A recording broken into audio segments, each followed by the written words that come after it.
Hello guys, ഇന്ന് ഞാനൊരു അടിപൊളി റെസിപ്പി ആയിട്ടാണ് വന്നിരിക്കുന്നത്. ചോറിനും കഞ്ഞിക്കൊക്കെ തൊട്ട് കൂട്ടാൻ പറ്റിയ ഒരു അടിപൊളി മല്ലിയില ചമ്മന്തിയാണ് കേട്ടോ. അപ്പോൾ അതിന് വേണ്ട എന്തൊക്കെ ഇൻഗ്രീഡിയൻസ് നോക്കാം. അപ്പോൾ 5 വെളുത്തുള്ളി, 2 ചെറിയുള്ളി, ഒരു പച്ചമുളക്, പിന്നെ ഒരു നെല്ലിക്ക വലുപ്പത്തിൽ പുളിയും, പിന്നെ കുറച്ച് കറിവേപ്പിൻ്റെ ഇല, പിന്നെ ഒരു പിടി മല്ലിയില.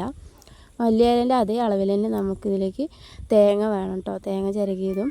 അപ്പോൾ നമുക്കിതെങ്ങനെ ഉണ്ടാക്കുക നോക്കാം. ഇത്ര ഉണ്ട് ഞാൻ എടുത്തിരിക്കുന്നത് തേങ്ങ. അപ്പോൾ നമുക്കിത് വെളിച്ചെണ്ണയിൽ വറുത്തെടുക്കണം കേട്ടോ. അപ്പോൾ ഇതിലേക്ക് വെളിച്ചെണ്ണയാണ് ഒഴിച്ചു കൊടുക്കുന്നത്. ശേഷം ഇതിലേക്ക് നമ്മൾ തേങ്ങ ചിരകിയത് ഇട്ട് കൊടുക്കാം. പിന്നെ അതുപോലെ മല്ലിയിലയും അതുപോലെ ഇട്ടിട്ട് നന്നായിട്ട് വറുത്തെടുക്കണം കേട്ടോ. ഇത് നന്നായി ഒരു വഴറ്റി വന്ന ശേഷമാണ് അതിലേക്ക് ചെറിയുള്ളിയും പച്ചമുളകും അതുപോലെ നമ്മൾ വെളുത്തുള്ളി, കറിവേപ്പില, പുളിയെല്ലാം ഇട്ട് കൊടുക്കണം കേട്ടോ. അപ്പോൾ ഇതിലേക്ക് പുളിയും ഇട്ട് കൊടുത്തു കേട്ടോ.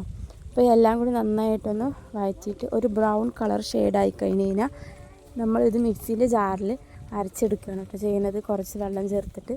അപ്പോൾ ഇതിലേക്ക് ഞാൻ കുറച്ച് ഉപ്പും കൂടി ചേർത്ത് കൊടുക്കേണ്ട ആവശ്യത്തിന്.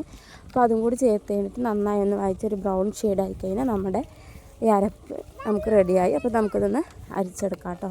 അപ്പോൾ നമ്മുടെ വീട്ടിലൊക്കെ ഈസി ആയിട്ട് തയ്യാറാക്കാം കേട്ടോ. കഞ്ഞിക്കാണെങ്കിലും ചോറിനാണെങ്കിലും ഇതൊന്ന് കൂട്ടിയാൽ വയറ് നിറച്ച് ചോറുണ്ണാം. അപ്പോൾ എല്ലാവരും ഒന്ന് ട്രൈ ചെയ്ത് നോക്കും. അപ്പോൾ എൻ്റെ വീഡിയോ ഇഷ്ടപ്പെട്ട് കഴിഞ്ഞാൽ ലൈക്ക് ചെയ്യാൻ മറക്കല്ലേ. അടുത്ത വീഡിയോ ആയിട്ട് വരാം. Okay, bye.